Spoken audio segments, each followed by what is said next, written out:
Bon, il est 31, je propose qu'on commence. Bonjour à toutes et à tous. Marie-France Oléric, je suis gynécologue obstétricienne et je suis la présidente de Donner des ailes à la santé. Je suis accompagnée aujourd'hui par la PAS-présidente qui est Géraldine et puis Elsa, notre secrétaire générale. Et on accueille avec beaucoup de plaisir l'ancienne présidente du Haut Conseil à l'égalité. Je dirais que c'est ce titre-là qu'on va évoquer aujourd'hui, mais elle a beaucoup de titres. Elle a un palmarès et puis un cursus qui est très honorable et on est vraiment très très fiers qu'elle ait accepté de parler à cet atelier aujourd'hui. C'est donc Brigitte Grisi que nous accueillons aujourd'hui. Bonjour Brigitte, Bonjour. qui va nous parler des quotas. Alors pour ceux qui n'étaient pas tout à fait convaincus de l'intérêt des quotas, vous verrez qu'en 1 heure, vous serez complètement convaincus. Elle vous aura toutes et tous séduits. Juste quelques chiffres pour introduire les propos de Brigitte, notamment en ce qui nous concerne dans la fonction publique hospitalière. C'est des données du CNG qui sont récentes, qui datent de 2024.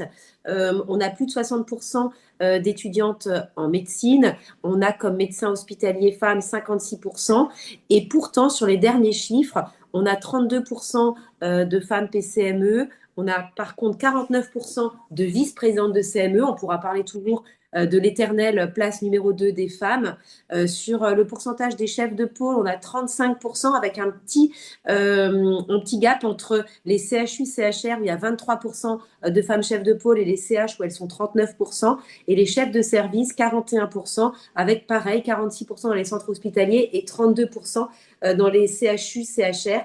Et j'ai pris un chiffre que je n'avais pas d'habitude dans mes présentations, mais je trouvais ça assez frappant parce que si on prend les adjoints, donc toujours les numéros 2 comme les vice-présidents de CME, on a dans les chefs de pôle 49% de femmes qui sont chefs de pôle adjoints, 51% de chefs de service adjoints, donc vraiment une très grosse majorité de postes à responsabilité occupés par des femmes de numéro 2.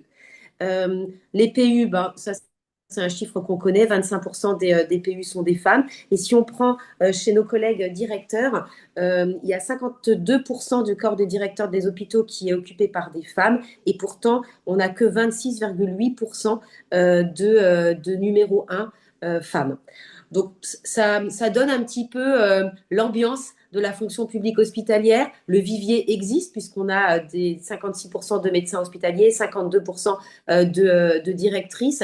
Ceux qui vont nous succéder seront encore plus nombreusement des femmes et pourtant les postes à responsabilité sont encore faiblement occupés par les femmes. D'où le sujet de l'atelier du jour et la présence de Brigitte pour vous parler des quotas. Donc, je laisse la place à Brigitte Grésy et je la remercie encore d'avoir accepté de prendre la parole pour nous aujourd'hui.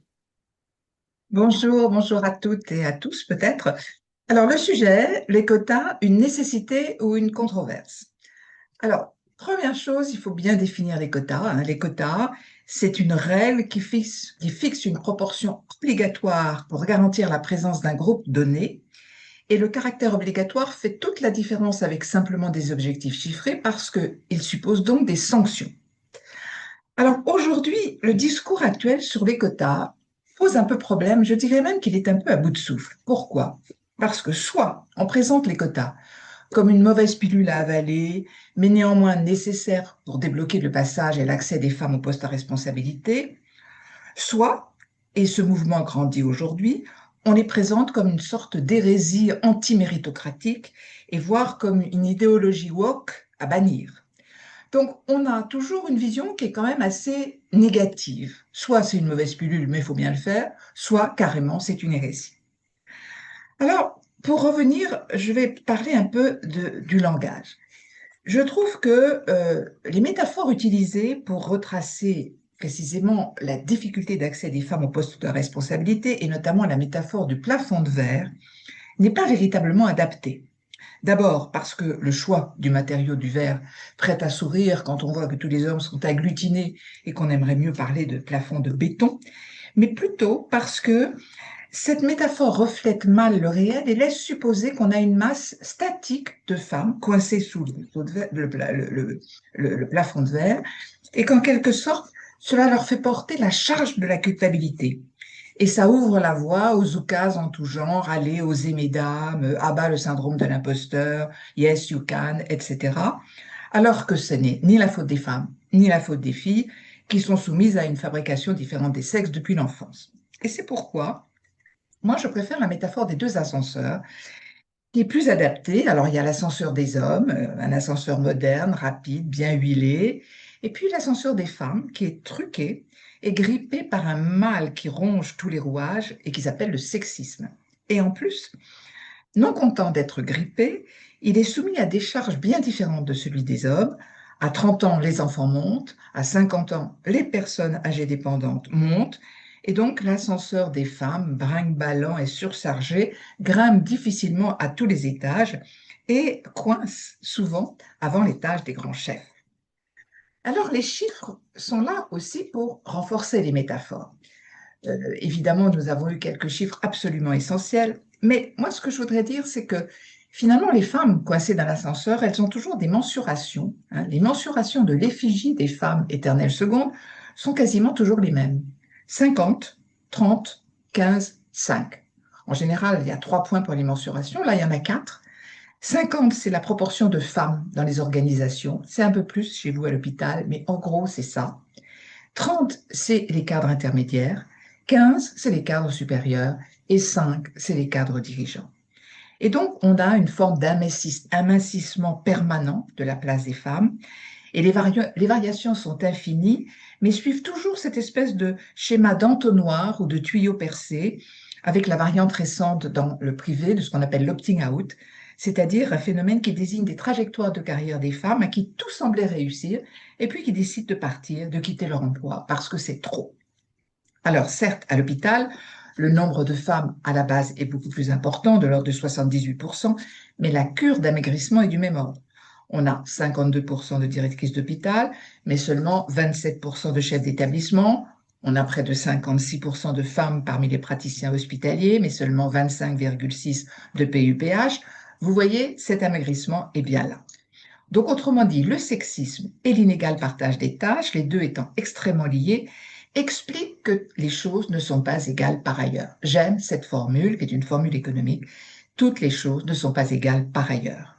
Et dès lors, dans la mesure où les différences de situation observables entre les femmes et les hommes sont à relier, non pas avec une moindre compétence des femmes, mais au contraire, avec une compétence égale et même supérieure, puisque les femmes sont plus nombreuses que les hommes dans l'enseignement supérieur, 56%, mais c'est très différent selon les filières, eh bien, on a quelque chose qui est de l'ordre de la discrimination et qui exige des solutions adaptées.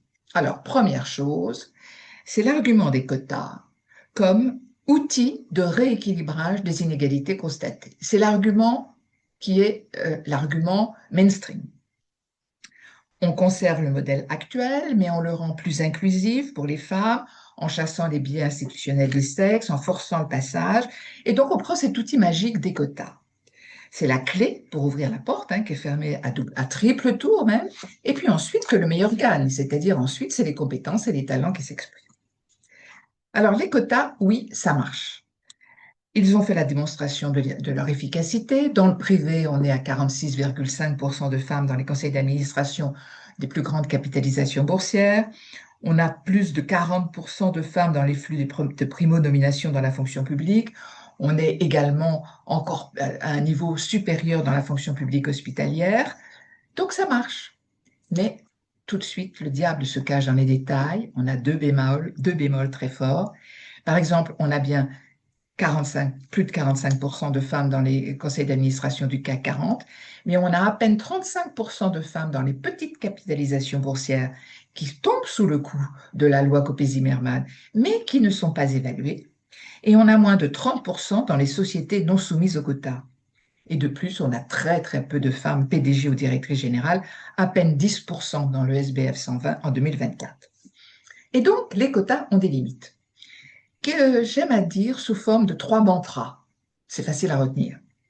Sans quota, pas de résultat. Les quotas permettent de compter et les chiffres mènent à l'action, à condition évidemment de ne pas dériver vers une idéologie néolibérale de la culture du chiffre. C'est le pouvoir, ce qu'on appelle le pouvoir émancipateur des nombres, appelé aussi le stat-activisme.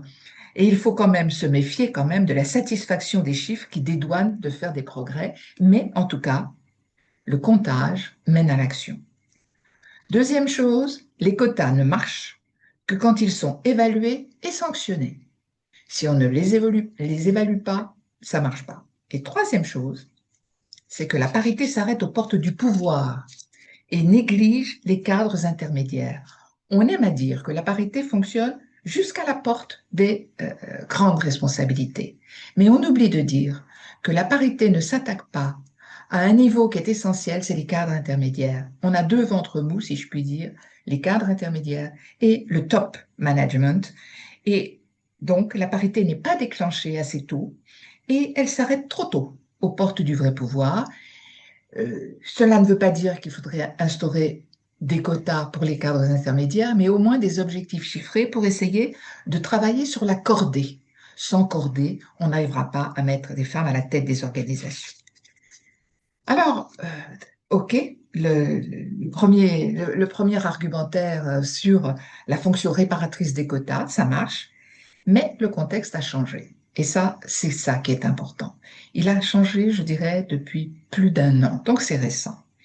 On le voit dans le baromètre de l'initiative Stop contre le sexisme ordinaire, qui est une initiative qui a été signée par 300 entreprises, et on constate des écarts de plus en plus marqués entre le ressenti des femmes et des hommes dans leur perception des inégalités et dans les mesures à prendre. On a un écart de près de 25 points, c'est énorme, dans la perception de la prévalence du sexisme. 77% des femmes contre 54% des hommes estiment que les femmes sont régulièrement confrontées à des attitudes ou décisions sexistes. On a un écart de 20 points dans leur perception des inégalités professionnelles. 80% des femmes, 60% des hommes. Et on a surtout une opposition très marquée sur les mesures à prendre qui n'existaient pas avant. Les femmes disent il faut continuer, c'est pas assez, et les hommes disent c'est trop, ça suffit. Et même les hommes qui ont signé l'acte d'engagement de l'initiative disent les quotas, ça suffit. Et on le voit également dans le dernier rapport sur l'état du sexisme en France du Haut Conseil à l'égalité, avec la montée de ce qu'on appelle le sexisme hostile. Alors, ce dernier, il a toujours existé. Le sexisme, le nom de sexisme est né aux États-Unis dans les années 60, et au début, il prenait des formes délibérément hostiles, c'est-à-dire des formes de maltraitance, de malveillance à l'égard de ce que peuvent faire les femmes. Et puis, au fur et à mesure que les politiques d'égalité ont pris de l'ampleur, il était malséant d'utiliser ce sexisme hostile et c'est passé par des formes beaucoup plus ambiguës, beaucoup plus sournoises, qu'on appelle le sexisme ambivalent, où on mêle des sentiments contradictoires, mais où finalement il passe. Et aujourd'hui, eh bien, on a un retour du sexisme hostile. 17% des Français de 15 ans et plus déclarent adhérer au sexisme hostile, soit environ 10 millions de personnes. C'est quand même énorme. On a un écart de 33 points sur l'opinion qu'être une femme est désavantageux aujourd'hui dans le monde du travail. On a 68% des répondants qui estiment que c'est aux hommes d'assumer la responsabilité financière de la famille. On a donc comme ça des espèces de percées qu'on n'imaginait pas il y a encore 2 ans, de retour à des schémas sexistes très archaïques. Il y a donc une nouvelle source d'inquiétude, d'autant qu'une enquête a montré que dans la fonction publique, pour un tiers des fonctionnaires, la parité était vécue comme une parité purement arithmétique, une mauvaise potion à avaler, et non pas comme une opportunité et un levier de transformation. Et une sorte de gender fatigue s'installe, prend place insidieusement, qui peut aller jusqu'au masculinisme. Alors, c'est donc que le discours sur les quotas qui répare une injustice ne suffit plus. Les présenter comme une ingénierie de la réparation des femmes, si je puis dire, a bien marché pendant un certain temps, mais il faut changer de paradigme. Et donc, il faut éviter un certain nombre d'écueils pour changer de paradigme. Et il faut modifier le jeu des arguments et des mots. Je dirais que le discours à éviter, c'est d'éviter un discours fondé sur la seule morale ou sur une idéologie qui consisterait à ne valoriser que le combat pour les femmes, ou encore dire que c'est une simple obligation réglementaire. Certes, les quotas sont nécessaires pour aider les femmes, certes, c'est une mesure de justice avant tout, mais il vaut mieux montrer aussi que les quotas sont un outil temporaire, certes, mais un outil de transformation de l'organisation, que la parité améliore la qualité de la gouvernance et du management, qu'elle renforce la performance collective et la soutenabilité des institutions. Il faut éviter d'opposer les hommes et les femmes. Ça, c'est très important. La parité, c'est une stratégie de transformation, c'est pas une stratégie de confrontation. Il faut éviter de disqualifier les arguments utilisés comme étant sexistes ou rétrogrades, répondre uniquement par la loi ou la morale et opposer le progrès à la résistance. L'enjeu, aujourd'hui, est de dépolitiser la parité. Il faut parler organisation et non pas idéologie.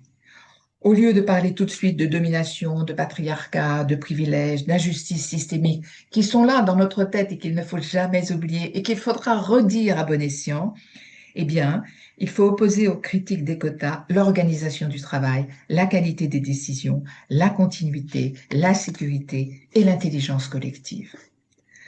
Alors, je dirais que le contexte de l'hôpital est particulièrement concerné par un discours sur les transformations nécessaires. Parce que finalement, la parité peut être présentée comme une réponse à la crise hospitalière. Dans un contexte qui est marqué par la tension sur les ressources humaines, la crise de l'attractivité que vous connaissez, la surcharge managériale, la nécessité de coopération transversale, eh bien, encore une fois, la parité devient un levier de transformation organisationnelle. Et l'épuisement que l'on trouve aujourd'hui à l'hôpital peut être aussi une clé d'entrée en évoquant la surcharge décisionnelle concentrée sur quelques profils, la culture du chef héroïque et disponible en permanence, et surtout la faible reconnaissance du travail invisible de coordination, d'anticipation, de prévention. C'est un discours qui peut parler aux médecins parce que ça leur parle fatigue, perte de sens et dégradation des conditions d'exercice. Et puis, il faut contrecarrer les réserves et les peurs. Comprendre les résistances pour les dépasser. Alors, il y a un certain nombre de peurs structurantes et j'en ai relevé 5. C'est la peur d'une remise en cause de la légitimité médicale. La parité menace le principe de compétence et de mérite et risque de conduire à des nominations moins solides. On ne peut pas se permettre des choix politiques quand la sécurité des soins est en jeu. Eh bien, cet argument opère une confusion, à mon avis, entre l'excellence clinique individuelle et l'aptitude à gouverner, avec une vision du mérite fondée sur la disponibilité totale, la trajectoire linéaire, l'ancienneté continue et la reconnaissance par les pairs dominants. Il y a donc manifestement ici une peur implicite de devoir déplacer les critères de légitimité. Deuxième peur, c'est la peur d'une bureaucratisation supplémentaire. Elle est réelle. Voilà encore une contrainte administrative de plus, encore une obligation de reporting, encore des indicateurs, et ce n'est pas la priorité quand on manque de lits et de personnel. La fatigue réglementaire est réelle et il faut la prendre en compte, de même qu'une certaine méfiance envers les politiques, et précisément valoriser d'autres arguments bienfaisants de la parité permet de faire une compensation. Troisième peur, c'est la peur d'une perte de pouvoir ou d'autonomie professionnelle. La parité est incompatible avec la réalité des carrières médicales qui demandent une disponibilité extrême, sans interruption, sans contrainte personnelle. La parité risque de fragiliser l'autorité médicale, etc. Cet argument recouvre en fait la naturalisation du modèle sacrificiel et une confusion entre l'exigence professionnelle et l'absence de limite. De même qu'une difficulté à penser la stabilité des carrières longues autrement que par l'endurance individuelle. Et cet argument suppose une vision très verticale de l'autorité et une assimilation entre la pluralité des points de vue et la perte d'efficacité. Or, dans les systèmes complexes, et je sais qu'à l'hôpital, vous faites aussi beaucoup de collectifs, l'isolement décisionnel est un facteur de risque et non pas de sécurité. Autre argument, la parité va créer des tensions inutiles entre collègues. Ça va créer des frustrations, détériorer le climat interne. Alors, cet argument recouvre une peur de délégitimation symbolique et la crainte de perdre évidemment des positions acquises et des trajectoires prévisibles avec une inquiétude générale par le changement. En fait, c'est pas tant le conflit qui est redouté, c'est la perte de prévisibilité sociale. Et enfin, la parité est un combat idéologique importé, ce sont des débats de société, c'est pas des sujets hospitaliers. Et cet argument recouvre une défense de l'autonomie professionnelle et une méfiance contre les injonctions externes. Tous ces arguments, d'une certaine façon, peuvent être appréhendés et se comprendre, mais il faut montrer que la parité, et c'est ça, c'est que la parité menace un ordre organisationnel ancien fondé sur la rareté, la hiérarchie et l'endurance individuelle. Et donc, je crois qu'un nouveau récit s'impose, un nouveau récit. C'est amusant parce que mes amies québécoises me disaient tout le temps, elles refusent les quotas, elles, parce qu'elles me disent, nous, les quotas, ça nous empêche de nous muscler, vraiment, c'est un instrument extérieur, on veut arriver à la parité sans quotas. Et moi, je disais exactement le contraire. Les quotas, c'est ce qui oblige à trouver des innovations pour légitimer à bon droit la place des femmes. Alors, le premier enjeu, c'est de montrer que les quotas sont des agents de transformation des organisations. Les quotas ne sont pas une concession idéologique, mais un levier de modernisation. La parité dans la fonction publique hospitalière n'est pas du tout un sujet périphérique. Elle constitue un levier central de la gouvernance et il faut traduire la parité en bénéfices organisationnels concrets.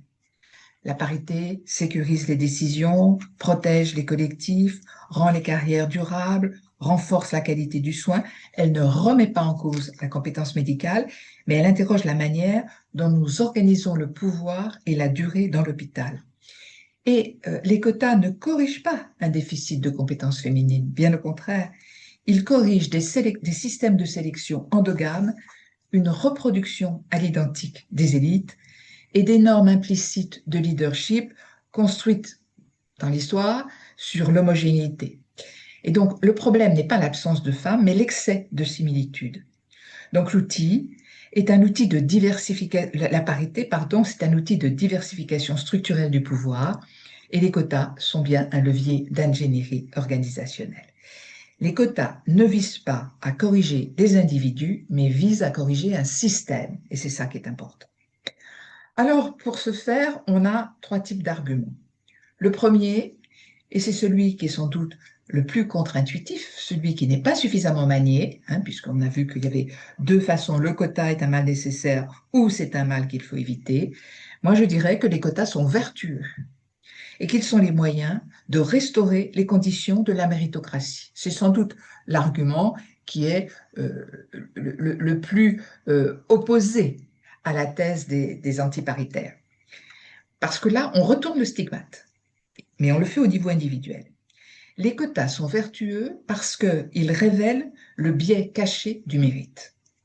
Les quotas ne suspendent pas du tout le mérite, mais ils révèlent que le mérite n'a jamais été neutre. Auparavant, la promotion était fondée sur la cooptation, les réseaux, la similarité des trajectoires. Maintenant, les quotas forcent les organisations à expliciter leurs critères, à professionnaliser leur processus et à élargir leur vivier. Il y a deux conditions à cette vertu. La première condition, c'est que les quotas doivent être conformes à la jurisprudence européenne.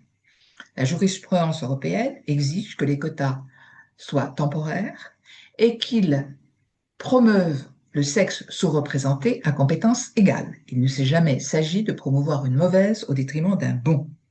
Et il ne s'agit pas de promouvoir les femmes coûte que coûte. Mais il faut promouvoir des femmes qui ont des qualifications et des compétences égales en mettant en place des critères visibles et clairs. Et donc, les quotas créent en quelque sorte d'autres types de légitimité. Et puis, et je l'ai déjà un petit peu dit, instaurer des quotas, c'est engager une professionnalisation du métier et de la fonction. On l'a vu pour les conseils d'administration. Et moi, je suis allée en Norvège très tôt, dès 2009, au moment où on a relancé la loi sur les quotas dans les conseils d'administration. Et la première chose que nous ont dit les Norvégiens, c'est on a immédiatement créé d'abord des instituts d'administrateurs et on a créé des protocoles et des grilles pour déterminer ce qu'était le métier d'administrateur. Et donc, finalement, les quotas obligent à expliciter les critères de nomination, à professionnaliser les processus de sélection, à élargir les viviers de direction et de chefferie et à réduire la cooptation informelle. Autrement dit, ils transforment les règles du jeu managérial en permettant une circulation accrue des critères de promotion et une remise en cause de cette cooptation informelle, avec une évolution des normes de disponibilité, de mobilité et de performance. Deuxième argument, c'est que la mixité et la diversité sont toujours source de renouveau. Pourquoi? Parce que du point de vue collectif et systémique, la mixité permet des styles de management plus collaboratifs, évidemment, une meilleure articulation entre le pilotage et les soins, une reconnaissance accrue du travail réel et une gouvernance plus proche des équipes. Autrement dit, la parité, ça n'est pas du tout un supplément d'âme, mais c'est un outil de résilience du système hospitalier. Et puis le troisième argument, c'est que la parité et les quotas servent aussi pour les hommes. La parité bénéficie aux hommes. Ce n'est pas un jeu à somme nulle. Ce que l'on donne aux femmes, on ne le prend pas aux hommes.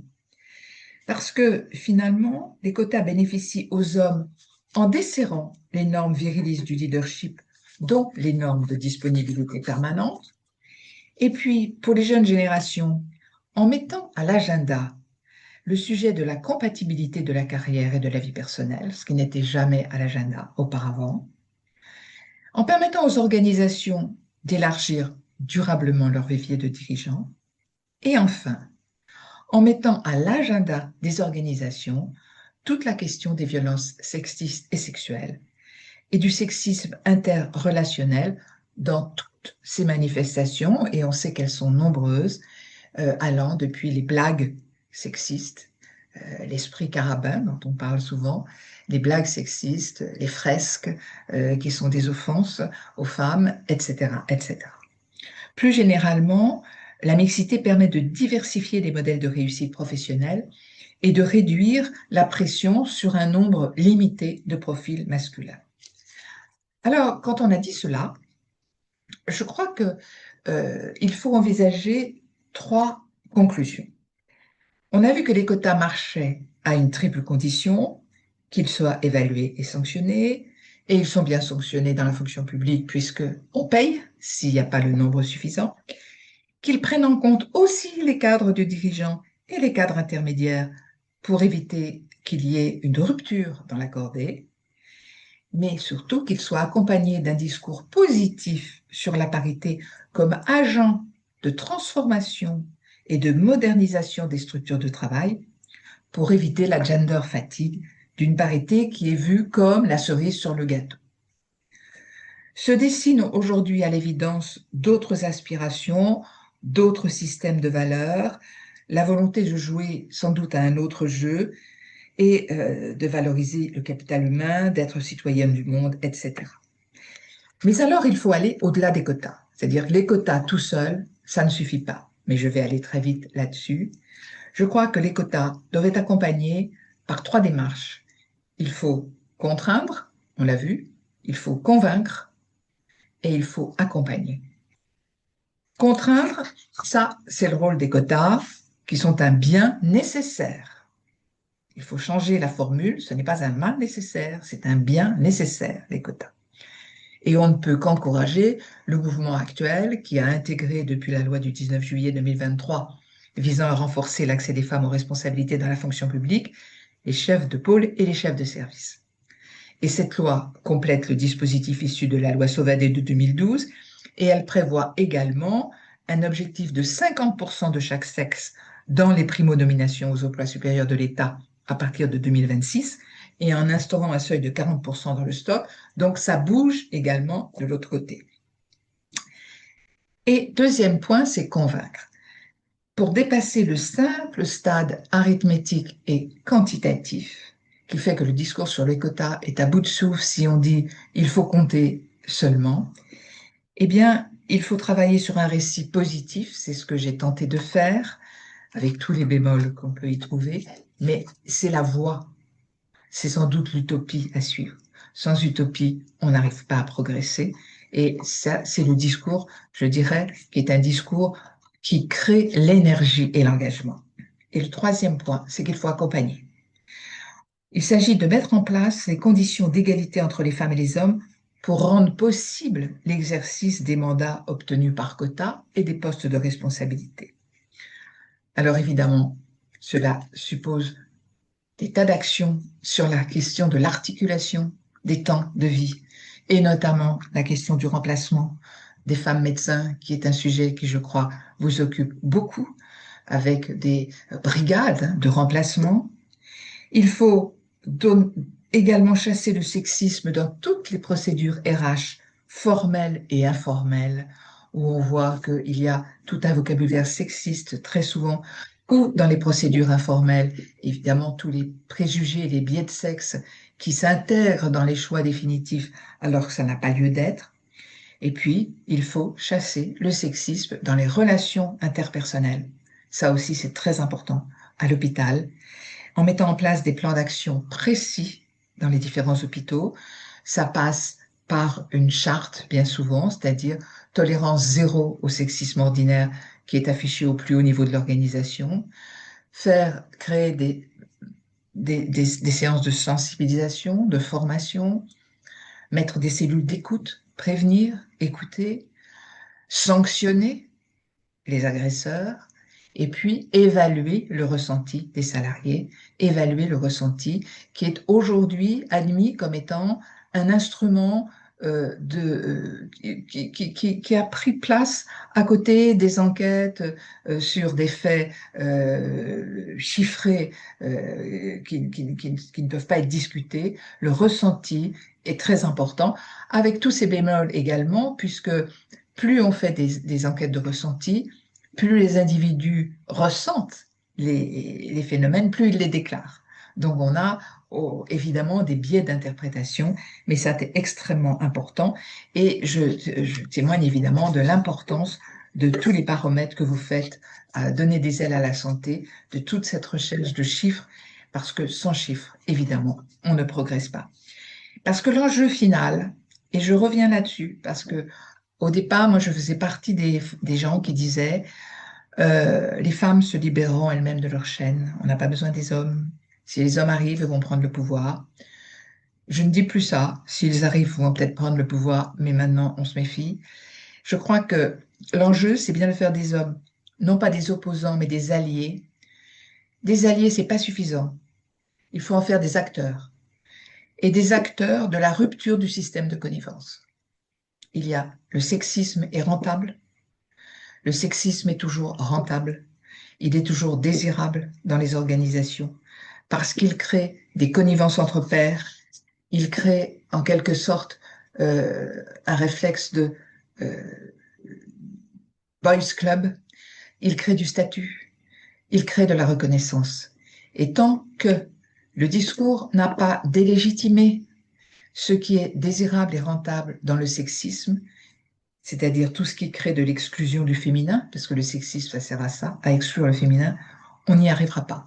Et donc, il faut rendre la parité désirable et l'instituer sans fanfare ni violon égalitaire acharné, mais avec une détermination de survie et de résilience des organisations fondée sur le pouvoir magique entre guillemets, mais en fait sur le pouvoir de la transformation des organisations par la parité. Tant qu'on ne fait pas le petit saut avec le nouveau récit, eh bien, on a du mal à passer à l'idée que les quotas sont un bien nécessaire. Voilà un peu ce que je voulais vous dire sur les quotas dans la fonction publique hospitalière. Merci beaucoup, Brigitte. C'était clair, c'était limpide, c'était positif. C'est tout ce qu'on aime bien. Et puis j'ai beaucoup aimé le fait que tu dises qu'il fallait contrecarrer les réserves et les peurs, qu'il fallait finalement voir la parité comme une réponse à la crise hospitalière, un levier de modernisation et pas seulement comme une contrainte en fait, parce que c'est vrai qu'on est un peu allergique à tout ce qui est administratif et que le quota peut être du coup mal perçu alors que c'est pas du tout comme ça qu'il faut le voir. Euh, J'aurais bien aimé voir s'il y avait des questions sur le chat. Euh, donc, n'hésitez pas à poser des questions sur le chat et soit Brigitte les voit, soit une de nous les voit et puis on peut les transmettre à Brigitte Grésy. Si vous avez aussi des commentaires, n'hésitez pas. Pas que des questions. Bon, les commentaires, c'est plein de cœurs, plein d'applaudissements, plein de... On les voit On voit, passer. effectivement. Ouais. Alors évidemment, moi j'ai travaillé de mon point de vue, hein, ma focale, elle est très claire. Je suis haute fonctionnaire dans l'administration de l'État. Je travaille sur les questions de sexisme depuis 25 ans. J'ai beaucoup lu. J'ai beaucoup lu de recherches, y compris sur l'hôpital. Mais je ne suis pas dans l'hôpital. Donc, il y a forcément un biais. Donc, ce que je vous dis, quand j'ai parlé d'utopie ou d'idéal à atteindre, c'est que ce discours-là, il doit advenir. Mais c'est vous qui, à mon avis, pourrez adapter les étapes de son avènement à ce récit. Parce que moi, je fais partie des gens qui disent, même si on ne fait pas partie d'un milieu déterminé, on peut parler de ce milieu. Sinon, voilà, je pourrais pas parler des femmes au chômage, je ne pourrais pas parler. Voilà. On a le droit et on a même le devoir, quand on est expert d'un sujet, d'essayer d'irradier l'ensemble parce que c'est nous qui pouvons créer des liens, des ponts entre les différents sujets. Or, les sujets s'enrichissent mutuellement. Il y a vraiment une fertilisation croisée. Donc, c'est très, très utile d'avoir des généralistes. Moi, je suis une généraliste qui crée des ponts. Mais je ne suis pas une spécialiste je ne suis pas une spécialiste de l'hôpital. Donc, je vous ai beaucoup entendu. Je vois bien tous les problèmes liés au temps. Le temps est vraiment pour les femmes dirigeantes est le problème le plus central et les moyens, évidemment, et l'organisation du travail et la question des enfants, c'est-à-dire de l'autre vie. Donc tout ça, je le vois bien, mais en même temps, ça n'empêche pas qu'il faille travailler sur d'autres sujets, mais que celui-ci, il faut vraiment lui ravauder la façade, quoi, à ce discours sur les quotas, vraiment.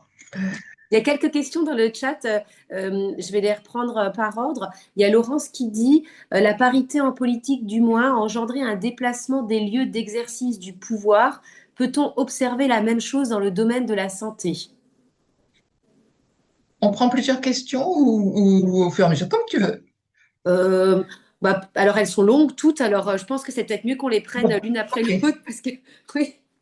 Alors, dans le monde politique, euh, c'est vrai que on a aujourd'hui une polarisation assez claire quand on regarde les commissions dans les mairies, quand on regarde la place des femmes, même dans les commissions à l'Assemblée nationale, etc. On a une forme de spécialisation sur des commissions plus liées au care, à l'enfance, à l'éducation du côté des femmes, stratégie et finances du côté des hommes. Donc cette bipolarisation existe. Mais plus il y aura de femmes, plus ce sera difficile de continuer cette bipolarisation. Donc c'est vrai qu'il y a une forme de spécialisation, mais la parité politique, elle est tellement énorme, on est quand même obligé d'être à 50% quasiment partout, sauf dans les législatives, parce que c'est un scrutin uninominal, mais ça s'arrête aux portes du pouvoir. Et donc l'enjeu dans la parité politique, c'est maintenant de faire en sorte sans doute d'avoir des tickets au plus haut niveau pour qu'il y ait des femmes au niveau, on a encore 20% de femmes mères, etc. Dans les grandes Mm. communes, ça n'est pas acceptable. Donc oui, ça a déplacé. Mais c'est peut-être à vous de me dire si ça risque de déplacer le pouvoir. Je n'en suis pas sûre, sauf qu'il y aura des endroits où ce sera quand même très difficile de mettre des quotas. Euh, donc c'est pour ça qu'il faut travailler très clairement sur le vivier. Et ça, la loi actuelle doit permettre de le faire. Mais sans doute, vous pouvez déceler des lieux où on pourrait ajouter des quotas. Mm. Il y a une deuxième question, enfin il y en a plusieurs derrière. C'est Valérie. Bonjour, vous avez parlé de l'évolution des normes de disponibilité permanente et de performance. Pouvez-vous détailler les modalités d'évolution sur ces deux points et ou les évolutions actuelles sur ces deux aspects avec les générations actuelles qui entrent sur le marché du travail? Je vous remercie. Les gros problèmes, les deux gros problèmes de l'égalité entre les femmes et les hommes, c'est l'espace et le temps. Dans la fonction publique, c'est très clair. Avant, pour devenir directrice adjointe, directrice quand on était directrice adjointe ou chef de service adjoint, il fallait, quand c'était dans les services déconcentrés, aller de Lille à Marseille, de Strasbourg à Brest. C'est-à-dire la mobilité était une condition de l'avancement. On a remplacé cette obligation de mobilité par ce qu'on a appelé la mobilité fonctionnelle. Ça ne marche pas toujours parce qu'il faut bien aussi irradier le territoire français. Mais la mobilité fonctionnelle, c'est de dire que pendant un certain temps, eh bien, on peut passer dans une autre direction de la même ville ou de la ville à côté, et que finalement changer le travail est aussi une façon de voir si la personne peut s'adapter et donc si elle mérite un avancement. La deuxième question, c'est le temps. Le temps est la denrée la plus rare et la plus chère des femmes. C'est la denrée dans la fonction publique d'État, euh, là aussi, qui pose problème, puisque chacun sait que c'est le temps du soir où se forgent les réseaux informels, où on se donne les bons coups, les bonnes promotions, les bons postes. Moi, je l'ai vécu, hein, à une époque, à une heure où les femmes sont rentrées, parce qu'il faut bien qu'il y en ait qui rentrent pour Mm. s'occuper des enfants. Mm. Et donc, moi, je milite, mis à part les cabinets ministériels, parce que ça, on n'y arrivera jamais, moi, je milite pour qu'il y ait une régularisation du temps du soir. Ça n'est pas possible qu'en France, on ait toujours une conception sacrificielle du temps. Ça n'est pas la même chose dans les pays du Nord. Ça n'est pas la même chose dans les pays du Nord. Et il faut cesser de dire que le temps du privé est du temps perdu pour le travail, puisque si on veut être utilitariste, le temps privé est un temps de formation accélérée de toute une série de compétences qui seront utiles aussi pour le travail. Et surtout, c'est la récupération de la force du travail et sans doute la récupération du bon sens et de l'intelligence collective. Donc, moi, je pense qu'il faut travailler sur le temps du soir, qui est le temps du dialogue et qui est le temps de l'autre. Ça peut être les enfants, ça peut être avoir un mandat municipal, c'est le temps de l'autre. Et le temps du soir, c'est pas à 10 heures du soir, hein, c'est le temps de fin de journée. Donc, la question du temps, elle doit être vécue partout, travailler partout sur les conditions de travail et de l'organisation du temps. Donc, aujourd'hui, il y a des essais, il y a des chartes de temps dans un certain nombre de ministères. Pour l'hôpital, c'est compliqué. La gestion du temps à l'hôpital et ça mériterait un groupe de travail. Mais à chaque fois, quand il y a un problème de temps, c'est évidemment mettre en face des possibilités de se faire remplacer. Quand il y a urgence, quand le flux est continu, comme à l'hôpital, à ce moment-là, on ne peut pas dire, ah, je suis désolé, c'est le temps du soir.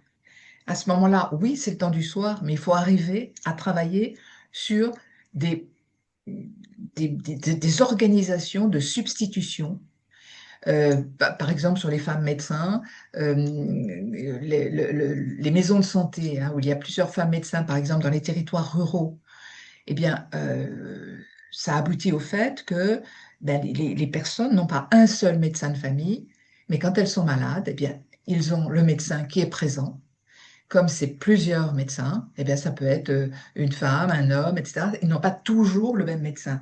Et je me souviens quand il y a eu ces expériences de multiplication des médecins qui, du coup, avaient des horaires beaucoup plus corrects, hein, dans la médecine de ville, eh bien, il y avait eu une revue de médecins qui avait dit la catastrophe arrive avec la fin du médecin unique pour les familles, etc. Ben non, on s'y fait, quoi. On s'y fait. Et le point de vue divers sur une maladie est peut-être pas plus mauvais, Mm. pas plus mauvais. Ce qui n'empêche pas de revoir son médecin attitré, son médecin traitant dans les périodes normales. Donc, l'urgence, elle peut se traiter par une, comment dire, une répartition du temps entre des brigades, c'est pas tellement le mot, mais arriver à faire en sorte que on puisse se faire remplacer. C'est extrêmement compliqué, mais ça doit pouvoir se jouer.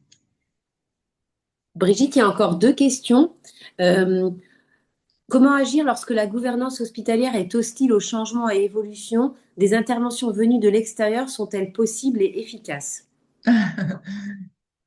Moi, je me suis amusée, hein, à mettre les arguments traditionnels, hein, de ceux qui sont hostiles. Et alors, comme ils osent pas dire, oh là là, c'est du tracas, ils disent, non, non, mais c'est contre le mérite, c'est woke, c'est contre le mérite. On va promouvoir Mm. des incompétentes. Ça, c'est leur grand truc. On va promouvoir des incompétentes. Ça se saurait, hein, si les quotas avaient promu des Mm. incompétentes, ça se saurait. Ça se saurait vraiment. Donc là, ce qui est imparable, c'est qu'un quota promeut le sexe sous-représenté à compétences égales. Ça, il faut savoir ça par cœur. C'est la jurisprudence européenne. Femmes et hommes ont une compétence égale, mais quand il y a un sexe représenté, ce sera le sexe représenté. Aujourd'hui, c'est les femmes. Ça pourrait être un homme.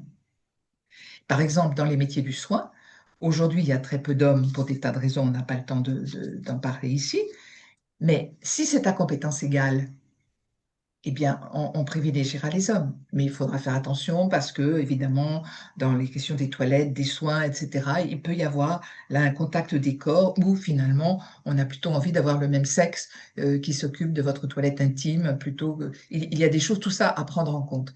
Mais euh, tous les arguments des chefs qui sont hostiles au quota, j'ai essayé là, et je ne sais pas si je vous ai convaincu, j'ai essayé là de les montrer pour les retourner. Pour les retourner. En fait, c'est la peur de perdre des privilèges et des bénéfices, mais il ne faut pas le dire. D'une certaine façon, euh, comment dire, moi j'ai passé ma vie à essayer de déculpabiliser les gens et à passer envers et contre tout, c'est-à-dire avec des principes très forts, absolument intraitables sur un certain nombre de principes. On fait la parité parce qu'on n'est pas toutes égales par ailleurs, qu'il y a de la discrimination, il y a de la justice. Mais l'écran que je donne pour ça, eh bien, je me glisse dans les arguments de mes adversaires pour pouvoir les détourner et retourner le stigmate. Il y a une question sur les quotas inversés, en fait. C'est Samuel qui dit des quotas pour les hommes dans le milieu soignant. Ça rejoint un petit peu ce que tu viens de dire. Je précise pour le personnel paramédical, IDE et aide-soignant, en fait. Oui, c'est ça. Euh, mais on y viendra, je pense. On y viendra.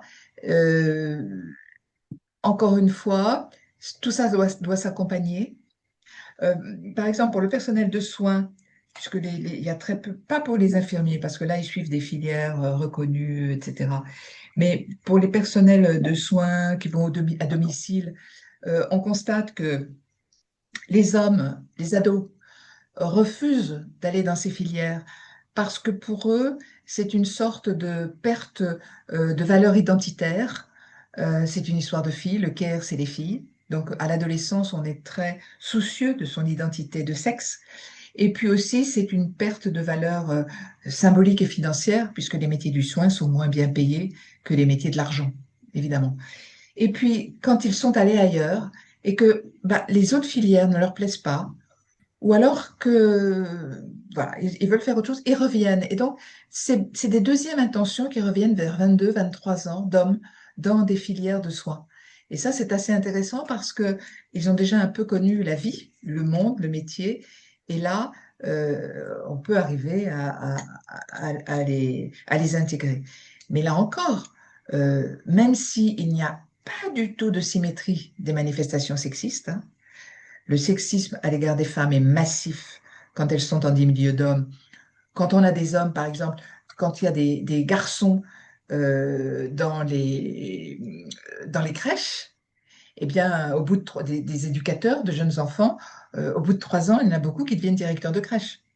J'ai jamais vu des femmes en conseil d'administration qui, au bout de 3 ans, toutes elles devenaient PDG de l'entreprise. Donc, le sexisme à l'égard des hommes qui existe n'a rien à voir avec le sexisme à l'égard des femmes qui est totalement massif, excluant, etc. Il est ambivalent, le sexisme à l'égard des hommes. Mais il peut aussi exister. Alors, c'est pas forcément du sexisme, c'est un sexisme qui est aussi euh, dégageons l'intrus, quoi. Il y a quelque chose comme ça, hein, dégageons l'intrus. Et tout ça, ça doit s'accompagner. Je propose une dernière question et puis après on va conclure.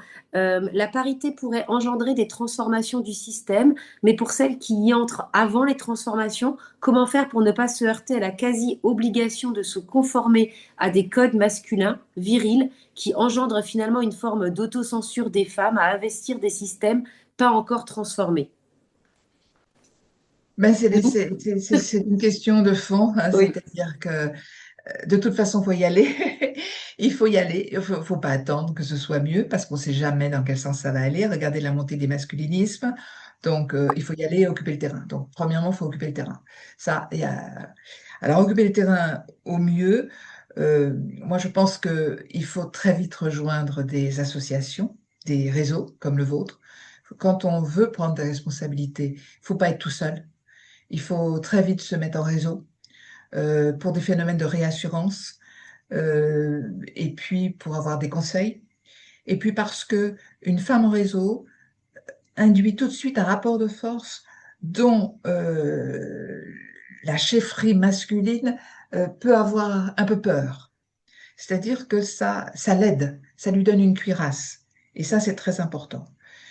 Et bien, par ailleurs, je pense que le travail sur la transformation du discours sur les quotas n'en est qu'à ses débuts. Je suis même Mm. étonnée qu'on n'aille pas plus vite et plus loin là-dessus. Parce que tous les arguments là qu'ils disent, on peut les retourner d'une pichenette. Donc, les retourner, mais ce que je conseille, parce qu'il faut faire attention à soi, et c'est toujours le même problème avec le sexisme, c'est que le coût de la dénonciation du sexisme est souvent plus dur que le coût de la renonciation. C'est-à-dire qu'il ne s'agit pas d'être mis sur une voie de garage ou d'être... il faut jouer quand même l'intégration, parce que c'est, surtout vous, c'est 24, c'est 12 heures sur 12, enfin, c'est un temps infini. Il faut être bien dans son milieu de travail. Donc, se faire aider par les autres femmes, mais je pense travailler beaucoup sur la consolidation des arguments à donner dans une vision positive de transformation de l'organisation qui peut servir aussi aux autres. Peut-être qu'il y a un peu d'hypocrisie, peut-être qu'il y a un peu de manipulation dans tout ça, mais si on ne fait pas ça, on n'y arrivera jamais. Et ne pas envoyer les arguments dans la figure parce que les gens se ferment. Il y a un effet boomerang et ils se ferment. Donc, c'est pour ça aussi que on est là pour ça, nous aussi, les généralistes. On est pour donner des petits ballons. Après, vous faites ce que vous pouvez en faire. Parfois, ça marche pas, parfois, ça marche, parfois, c'est un autre ballon qui marche. Mais en tout cas, euh, il y a une solidarité à créer, une solidarité de discours à créer. C'est pas seulement une solidarité individuelle. Il y a une solidarité individuelle, enfin, entre femmes, mais il y a une solidarité de discours sur la transformation de l'organisation. Et ça, avec ça, vous pouvez vous renforcer vraiment. Un énorme merci, Brigitte. Peut-être pour compléter la réponse à la dernière question, on a un système de mentorat avec Donner des ailes et ça rejoint un petit peu ce que tu viens de dire. Comme le système de talentueuses pour les directrices d'hôpital, c'est quelque chose qui marche Oui. bien. Et je pense qu'effectivement, l'entraide, l'accompagnement, c'est comme ça peut faire bouger les lignes. Donc, encore une fois, un énorme merci. Peut-être juste dire que notre prochain atelier, ce sera le 9 avril, ce sera avec Marie Claé et ce sera sur la féminisation des titres. Voilà. Merci encore. Et puis, Merci à bonne vous. journée à tout le monde. Au revoir. Merci. Au revoir. Au revoir.